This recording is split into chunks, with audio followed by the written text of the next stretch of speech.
هكذا يقول النبي: يا عباد الله اثبتوا، يا عباد الله اثبتوا، يا عباد الله اثبتوا 3 مرات فوق المنبر. عندما تكلم عن من؟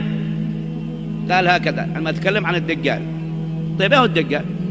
الدجال منتظرين واحد بيجينا اسمه الدجال في آخر الزمان، وكلنا بنشوفه أعور وما بيدخل مكة والمدينة فقط. النبي قال: لست أخشى عليكم الدجال. نحن فزعانين من أصحابه، من علماء الفتن، العلماء المضلين. قال: لست أخشى عليكم الدجال، ولكن أخشى عليكم الأئمة المضلون الذي يهندسون العالم قبل ما يأتي الدجال.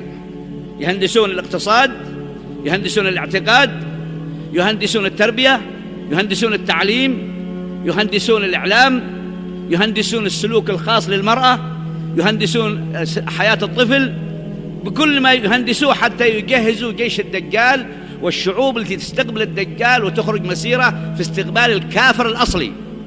وتقول له: يا مرحبا بك، وتقول للدين: ما بغيناك ولا نريدك، ما تعشي إنسان ولا تغديه. هذا ما هو كلام كذب، هذا كلام صح. اللهم إن نحن في غفلة عنه. لو الله مدارس تتكلم فيه ولا تلفزيون، بغيتوا بناتكم يتعلمون الرقص ويدرسونكم، بغيتوا تشوفوا الأفلام والقاذورات والأوساخ مليارات يدفعونها عليها، بغيتوا تشوفوا البنات المسلمين من الكويت ومصر ولبنان على عارية ونصف عارية دافعين عليها دماءهم، مساكين موجودة في كل بيت.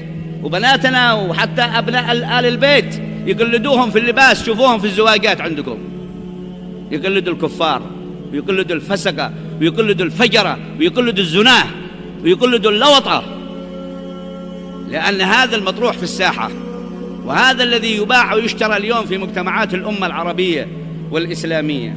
بقي علينا نحن أن نعرف أين الدجال.